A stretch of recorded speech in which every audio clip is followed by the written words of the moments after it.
Olá, queridos alunos, sejam bem-vindos à nossa sétima aula de Introdução Bíblica e hoje nós vamos tratar sobre as evidências da inspiração da Bíblia. Nós sabemos que a Bíblia tem sofrido muitos ataques ao longo dos anos e aí nós precisamos então estar cada dia mais nos preparando para esses ataques a fim de prover argumentos que possam ajudar muitos irmãos a estarem fortalecidos no Senhor. Eu quero convidar vocês a pensarem sobre isso também nesta nossa sétima aula.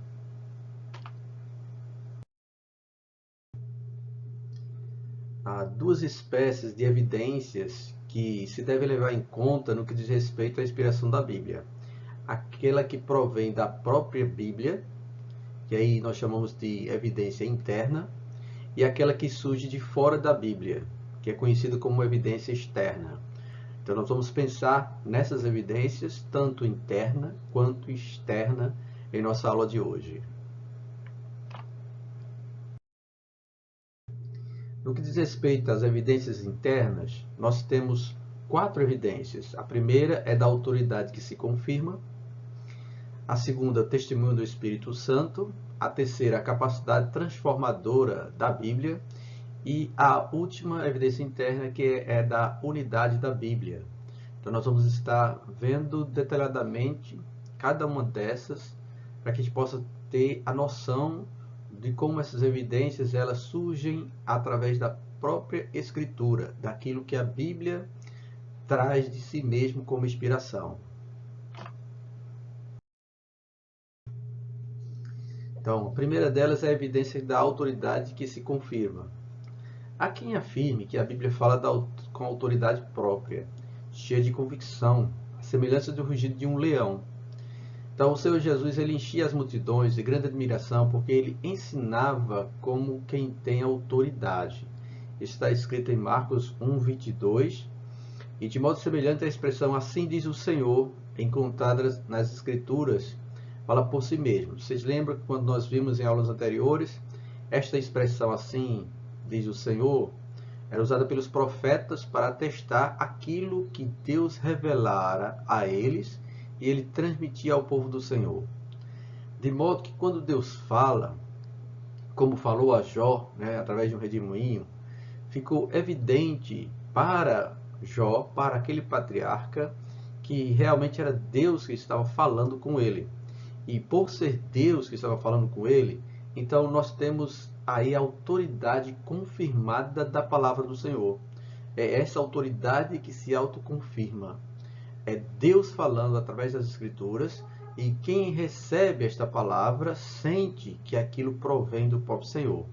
Então, essas palavras elas não precisam ser defendidas, elas precisam apenas ser ouvidas para que se saiba que são a palavra de Deus. Quando Deus fala e o Espírito Santo age no coração daquele que ouve, ele sente que esta palavra é verdadeira e tem a fonte principal, o próprio Deus.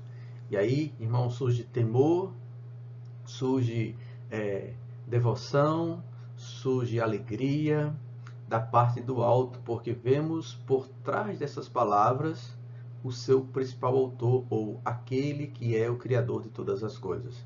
Então, esta é a evidência que nós encontramos na Escritura.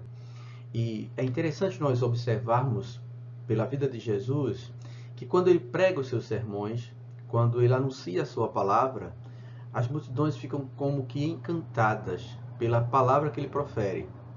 Mas o texto bíblico diz, os evangelhos dizem, que o próprio Jesus diz que ele não trouxe algo novo. Ele ouve do Pai, e aquilo que ele ouve do Pai, ele transmite ao povo do Senhor. Aqueles que Deus deseja salvar e confirmar como propriedade exclusiva dele. Então, esta é uma evidência clara da autoridade da Bíblia Sagrada, da autoridade que se confirma pelo que ela é como palavra de Deus. No tocante à segunda evidência, que é o testemunho do Espírito Santo, essa palavra de Deus ela se confirma perante os filhos de Deus através do agir do Espírito de Deus dentro de nós. Então, há um testemunho íntimo de Deus no coração de cada crente. E à medida que este vai lendo a Bíblia, essa evidência da origem divina da Bíblia é confirmada. Nós cremos nas Escrituras e pomos a nossa fé nela, porque o Espírito Santo testifica conosco que realmente, irmãos, somos filhos de Deus e que esta palavra é verdadeira. Em Romanos 8,16 está escrito: o Espírito mesmo testifica com o nosso espírito que somos filhos de Deus. Então, veja o que é dito: o Espírito mesmo testifica com o nosso espírito que somos filhos de Deus. Então, esta expressão, tá bom? Essa sentença afirma claramente que o Espírito Santo ele dá testemunho da palavra de Deus e aquilo que Deus proclama nela é verdadeiro. Dessa forma, Cristo, quando diz: aquele que crê em mim tem a vida eterna, se o Espírito realmente testifica isso no coração de um crente, então ele recebe vida eterna. Se ele crê no Senhor Jesus Cristo, ele tem a vida eterna. Isso é uma verdade incontestável. É aquilo que o testemunho do Espírito testifica com o nosso espírito. E louvado seja Deus por isso, né? Também a Bíblia fala acerca dela mesma, onde nós lemos na segunda carta de Pedro, no capítulo 1, no verso 20 e 21, ela comunica a verdade de Deus, confirma perante o crente que ela é a palavra de Deus. E aí ela recebe a própria confirmação da parte do Espírito de Deus. E aí quando Pedro escreveu estes versos, ele disse: sabendo primeiramente isto, que nenhuma profecia da Escritura é de particular interpretação. O que ele está dizendo? Nada do que foi dito, nada que foi escrito nessa Escritura veio de um homem próprio, veio de um ser humano simples e comum. Mas ele diz que esta profecia, ela não pode ser produzida por vontade humana, mas os homens que, da parte de Deus, foram movidos pelo Espírito Santo, falavam aquilo que ele desejava falar. Então, é aí onde está a confirmação da inspiração da Sagrada Escritura. Ela proveio de Deus por meio de homens santos que falaram aquilo que Deus desejava que fosse falado. Assim, a palavra de Deus recebe confirmação da parte do Espírito de Deus. Isso é uma evidência interna da própria palavra sobre sua inspiração. E por isso nós cremos que ela é a palavra de Deus.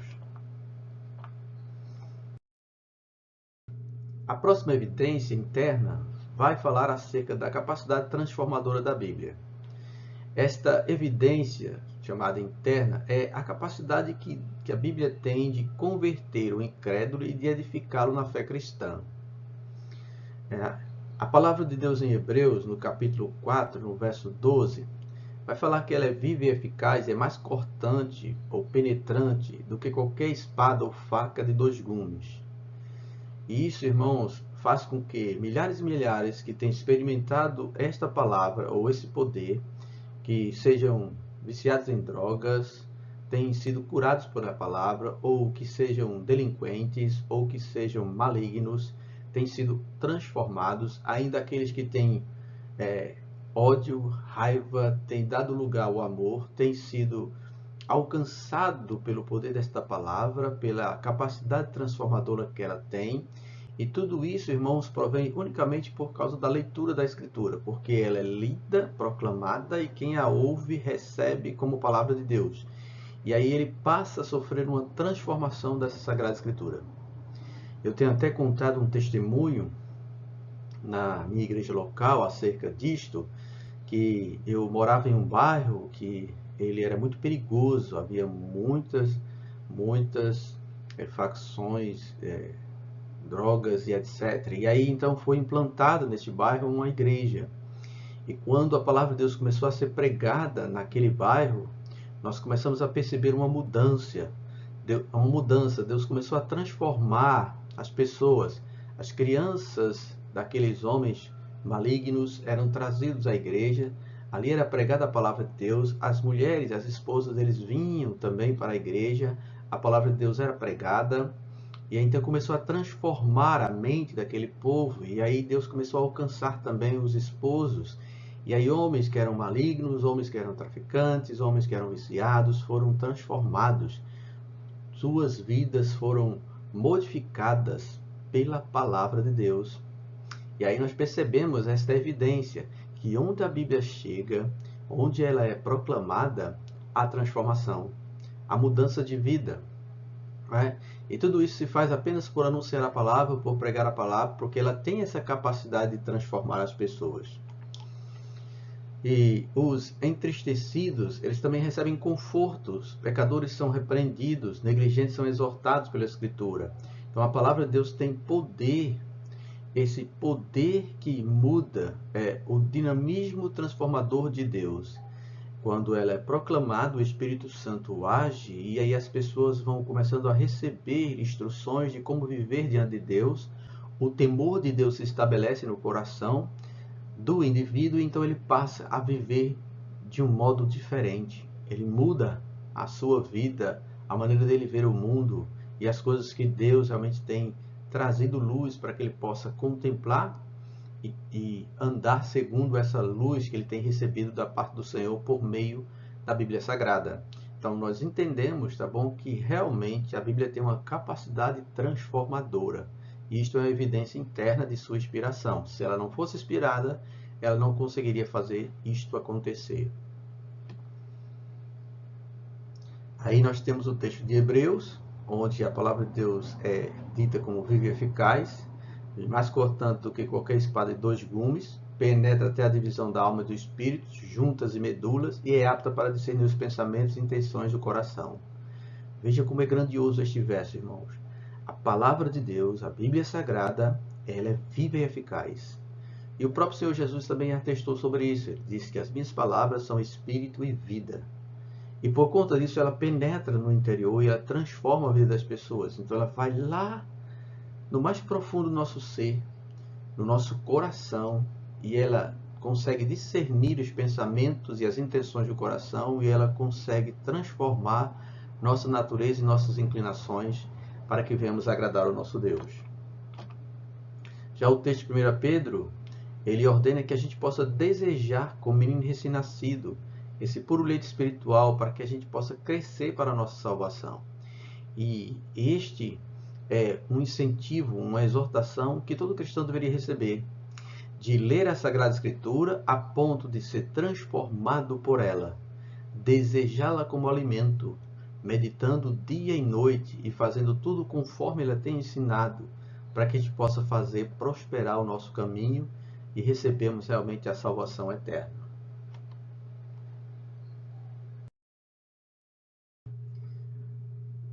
Quanto à evidência da unidade da Bíblia, esta é uma evidência mais formal, porque ela é composta de 66 livros, são 39 livros do Antigo Testamento e 27 livros do Novo Testamento, conforme as divisões que nós temos, e foi escrita ao longo de 1500 anos por cerca de 40 autores em diversas línguas, hebraico, aramaico e grego, e com centenas de tópicos.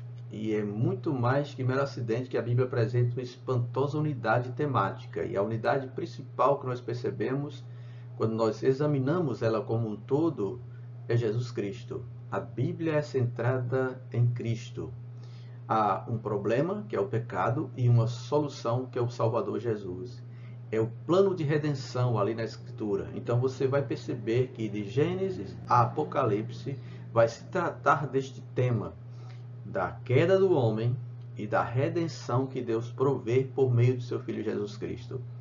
E aí nós ficamos espantados por esta unidade, ou a gente pode chamar isso também de harmonia das Escrituras Sagradas, que é termos livros que tratam desse tema ao longo desse longo período, 1500 anos, porque foram cerca de 1400 anos para o Antigo Testamento e 100 anos, o primeiro século, para o Novo Testamento. Então, esses 1500 anos, em todo este período, quando Deus levantou alguém para falar e escrever o que ele falou, ele foi criando uma harmonia ao longo da história, irmãos. E manter isso usando diversos autores em diversas épocas, em diversos contextos históricos e culturais, só pode provar que realmente a Bíblia é inspirada. Então, ela tem essa harmonia, e por conta desta harmonia, nós temos a descrição do plano de Deus, da intenção de Deus em salvar o homem pecador por meio do seu Filho Jesus Cristo. Isso vem sendo, irmãos, apontado nas Sagradas Escrituras desde o início. Quando nós percebemos a criação do homem, em Gênesis capítulo 1 e 2, no capítulo 3 nós temos a queda, e já no capítulo 3 há uma promessa. Gênesis 3,15 promete que o filho da mulher viria para esmagar a cabeça de Satanás, para remover o mal.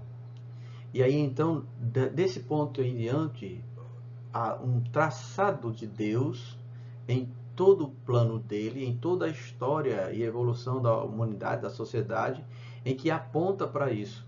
Um problema, que é o problema do pecado, a entrada do pecado no mundo, e a solução. E a solução está em Jesus Cristo. Ele é o único caminho, ele é a única verdade, ele é a única vida. Então, nós temos isso na Bíblia inteira. Toda a Bíblia está centrada em Cristo. Isso é que a gente chama de unidade da Bíblia ou harmonia bíblica. Ela trata desse assunto e o ponto principal é a salvação do homem pecador. Então está aí mais uma evidência interna, a nossa última evidência interna, acerca da inspiração da Bíblia.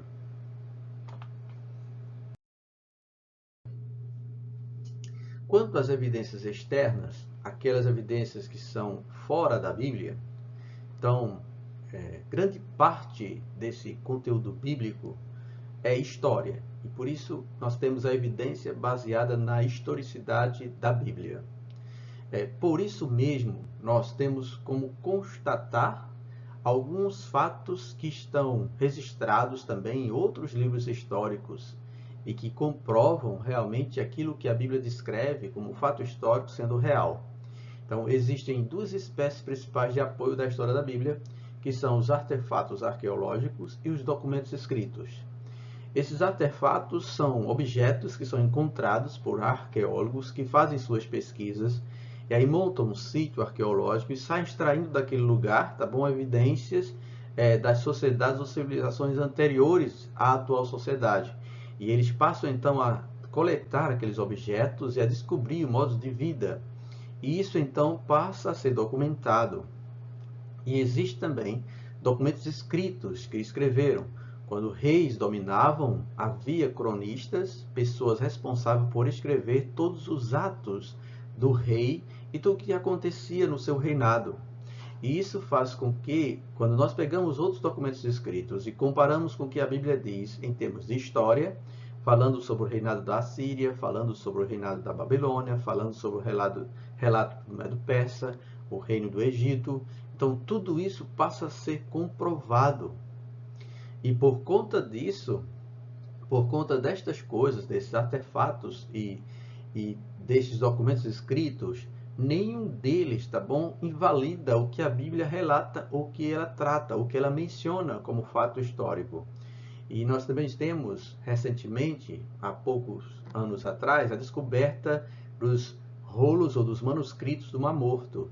E esse fato ilustra algo que nós percebemos que existem milhares de manuscritos, tanto do Antigo como do Novo Testamento, que contrasta com o punhado de originais que foram descobertos, estão guardados em instituições que são responsáveis por manter estes manuscritos, de que realmente a Bíblia falou aquilo que está escrito nesses manuscritos. Então, nós temos manuscritos em instituições responsáveis por guardá-las, lá no Vaticano e em outros lugares, e quando esses manuscritos do Mar Morto foi descoberto, dentro de um vaso, em uma caverna, por um simples criador de ovelhas, que foram pegar esses manuscritos, eles examinaram eles e eles estavam falando exatamente o que os outros manuscritos que nós já tínhamos guardados e preservados atestaram. E isso faz com que a Bíblia realmente seja a inspirada palavra de Deus, tá? Isso significa que a Bíblia é o livro mais antigo do mundo e que ele é bem documentado naquilo que Deus desejou que fosse documentado para nós. Isso é prova de que realmente a Bíblia é um livro inspirado.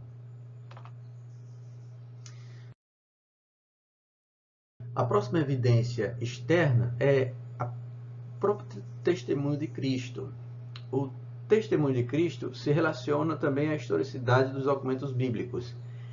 Visto que o Novo Testamento é um documento como livro histórico, e esses mesmos documentos históricos nos fornecem o ensino de Cristo a respeito da inspiração da Bíblia, porque Cristo falou as coisas do Velho Testamento, ele atestou as coisas.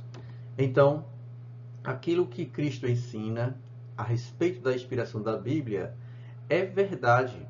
A gente pode presumir que é realmente veraz aquilo que Cristo falou. E isso vai nos convencer firmemente que a Bíblia é inspirada. Então, se Jesus Cristo ele possui alguma autoridade ou integridade como mestre religioso, e isso está registrado na história de Israel, nos livros que eles têm, na Torá e também no livro dos muçulmanos, no Alcorão, que lá também fala sobre Jesus como profeta do Senhor. Então, se a gente tem isso, nós podemos entender que a Bíblia é inspirada por Deus. Se o que Jesus ensinou é a verdade, então Jesus ensinou que a Bíblia é inspirada. E segue que é a verdade de Deus. É verdade que a Bíblia é inspirada por Deus. Tá? Então, essa é uma evidência externa, é o testemunho de Cristo. Cristo atesta que as Escrituras, e aí ele fala especificamente, porque ele estava falando do Velho Testamento, especificamente é inspirada por Deus. Nós já vimos a questão da inspiração do Novo Testamento e como se dá nas aulas anteriores, então nós não vamos entrar em detalhes sobre o Novo Testamento. Mas para nós hoje, toda a Bíblia, Velho e Novo Testamento, é inspirada por Deus, tá? E no Novo Testamento há o testemunho de Cristo acerca da palavra de Deus, o Velho Testamento, como verdade de Deus inspirada por Deus. Então essa é mais uma evidência, é o testemunho de alguém que está apontando para aquele livro, aquele escrito, como sendo verdadeiro, inspirado pelo Senhor.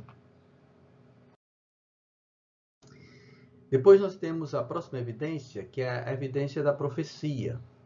Uma profecia é uma predição sobre algo do futuro e que vai acontecer. Então nós temos um outro testemunho externo, dotado de grande força em apoio da inspiração das Escrituras, que é o fato da profecia cumprida. Então, de acordo com Deuteronômio 18, o profeta era tido como falso quando fazia predições que não se cumpriam. Até o presente momento, nenhuma profecia incondicional da Bíblia a respeito de acontecimento ficou sem cumprimento. Centenas de predições, algumas delas feitas centenas de anos antes de se cumprirem, concretizaram-se literalmente. Vejamos alguns relatos. Tá? Em Daniel, no livro do profeta Daniel, no capítulo 9, verso 26, diz que depois de 62 semanas será cortado o ungido e nada lhe subsistirá. E o povo do príncipe que há de vir destruirá a cidade e o santuário. E o seu fim será como uma inundação, ou com uma inundação. E até o fim haverá guerra, estão determinadas assolações. Esta profecia diz respeito à vinda de Cristo, e ele já veio, e ele já foi tirado também, ele já foi elevado às alturas. E o que acontece? O texto diz que haverá destruição da cidade, Jerusalém foi destruída no ano 70, e o santuário, que era o templo, também foi destruído. E depois disto, tá, haverá guerras e determinadas assolações. E é o que vem acontecendo ao longo dos anos, irmãos. Então, por ter sido predito isso pelo profeta Daniel, há muitos anos antes, e quando nós olhamos hoje, isto tem sido uma realidade em nosso meio. Então, isso é prova de que a Bíblia realmente é inspirada pelos fatos que acontecem à nossa volta. Verdadeiramente, Cristo veio, é o ungido, mencionado aqui, o príncipe do povo do Senhor. Ele veio, ele foi cortado, e depois disso haverá destruição, foi o que aconteceu no ano 70, com a cidade de Jerusalém, e o templo, que é o santuário, também foi destruído, foi removido. E de agora em diante, nós temos guerras, rumores de guerras, e pragas, doenças, enfermidades, porque esses são os princípios das dores que o próprio Senhor Jesus também prometeu, proferiu no seu sermão escatológico em Mateus 24. Então, nós temos o cumprimento daquilo que está predito na Escritura ou na Bíblia. Isto é uma evidência da profecia, que comprova que a Bíblia é inspirada. Em Miqueias 5:2 também fala sobre onde ou em que local nasceria Jesus. Então o texto fala: mas tu, Belém Efrata, Posto que pequena para estar entre os milhares de Judá, de ti é que me sairá aquele que há de reinar em Israel, e cujas saídas são desde os tempos antigos, desde os dias da eternidade, falando da eternidade do Filho de Deus, e que nasceu na cidade de Belém. E quando nós olhamos o registro do Novo Testamento, está registrado que Jesus realmente nasceu em Belém. É o cumprimento dessa profecia, que aconteceu centenas de anos antes de realmente o fato ter acontecido. Em Isaías 7,14, vai falar sobre o nascimento de um filho e que o nome dele será Emanuel, ou Deus conosco. Jesus é Deus conosco. E que a virgem conceberia este menino, daria luz a um filho. E nós sabemos que Jesus nasceu da virgem chamada Maria. Este é o cumprimento da profecia, e essa profecia foi dita 400 anos antes da vinda de Jesus, do nascimento de Jesus. Então isso é uma prova, uma evidência externa da inspiração da Escritura, de que estes fatos realmente aconteceram conforme os profetas predizeram. E isso é importante para nós, tá bom? Para que a gente possa crer realmente que a Bíblia é a palavra inspirada de Deus. Esta, portanto, é mais uma evidência externa, a evidência da profecia cumprida. A próxima evidência é a influência que a Bíblia tem. Nenhum outro livro tem sido largamente disseminado, nem exercido tão forte influência sobre o curso dos acontecimentos mundiais do que a Bíblia. As Escrituras Sagradas têm sido traduzidas em diversas línguas, têm sido impressas em maior número de exemplares, têm influenciado mais o pensamento, inspirado mais as artes e motivado mais as descobertas do que qualquer outro. A Bíblia ela foi traduzida em mais de 1000 línguas, abrangendo mais de 90% da população do mundo. Ainda existem várias centenas e milhares de etnias que precisam conhecer a Escritura, mas nós percebemos que aqueles que receberam a Bíblia e que tiveram este livro inspirado por Deus traduzido para a sua própria língua têm recebido influência dela, tem sido transformado por ela, e ela tem sido o livro mais vendido em todo o mundo a cada ano. Nós percebemos esta ação de Deus em produzir Bíblias, em inquietar editoras para estarem reproduzindo as Sagradas Escrituras nas línguas que elas foi traduzida, para que muita gente possa ter conhecimento da verdade de Deus. E aí nós percebemos a influência que a Bíblia tem. Onde ela chega, ela transforma, ela muda, ela opera de forma sobrenatural sobre a vida das pessoas. E esta é mais uma evidência externa da Bíblia, a sua influência. Ela tem realmente modificado a sociedade, pessoas, inclinado muitas vidas a melhorarem de vida, a também contemplarem todas as demais ciências que Deus criou para o louvor de sua glória. A próxima evidência é a evidência manifesta pela indestrutibilidade da Bíblia. A despeito, ou talvez por conta de sua tremenda importância, a Bíblia tem sofrido muitos ataques perversos do que a gente possa esperar em se tratando de um livro. Então, há pessoas que odeiam a Bíblia, pessoas que desejam destruir a Bíblia, queimar a Bíblia. É tanto que no ano 303 depois de Cristo, o imperador Diocleciano, ele tentou eliminar a Bíblia. Ele pediu que coletassem ela e que queimassem os seus escritos para que ela não pudesse ter influência sobre o seu povo.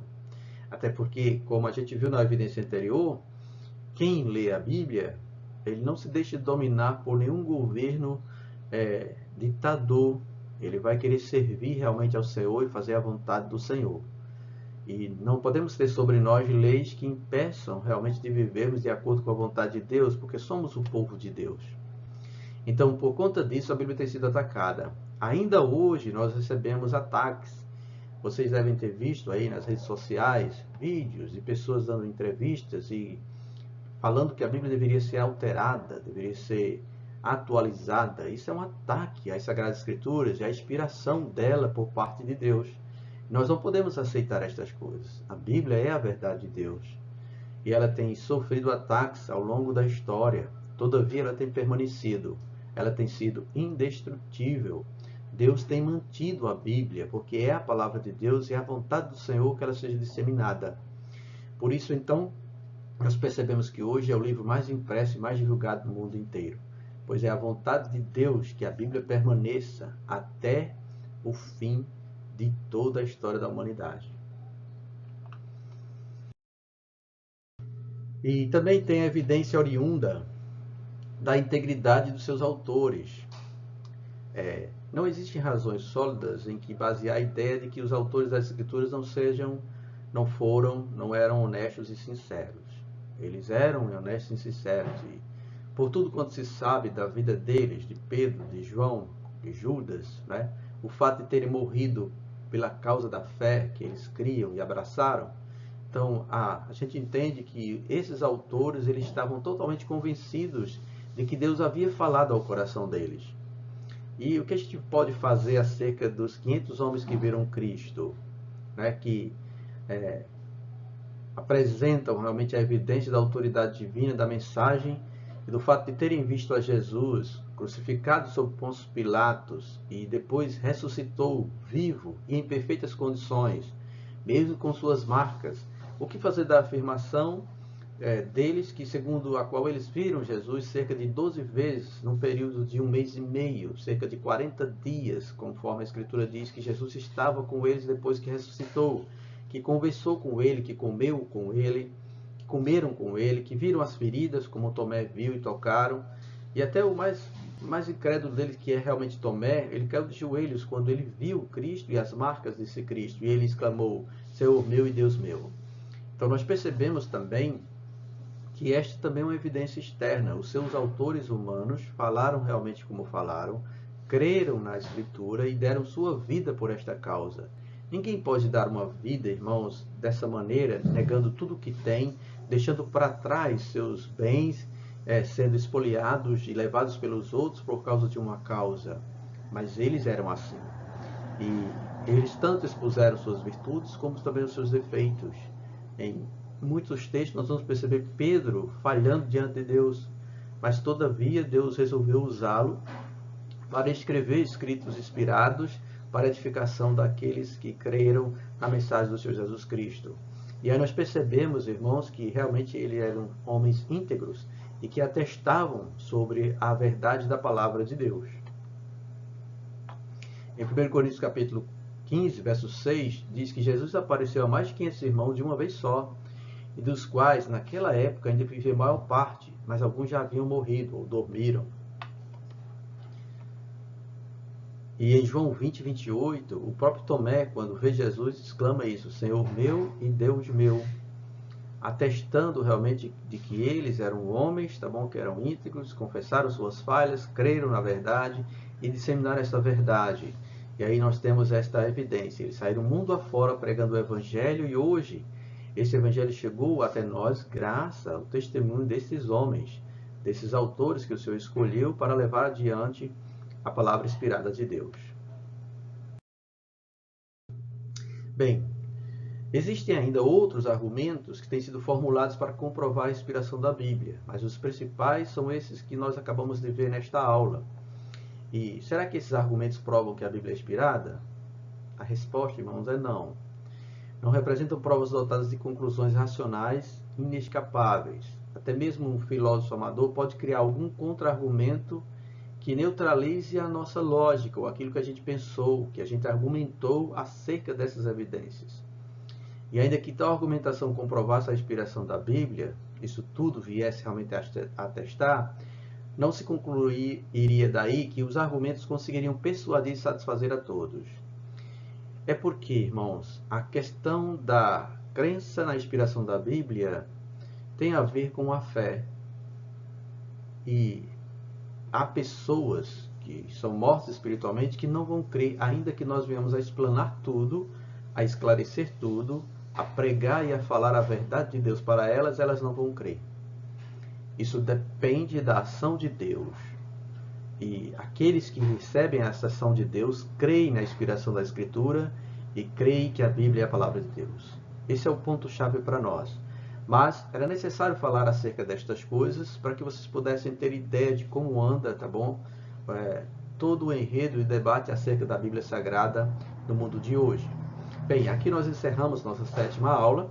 Desejo a vocês uma ótima avaliação. Não esqueçam, tá bom, de visualizarem e assistirem essa aula várias vezes, para que o conteúdo fique armazenado na sua mente e no seu coração, e posteriormente então faça a sua avaliação para que você seja bem sucedido em nome do Senhor. Um forte abraço e até a nossa próxima aula.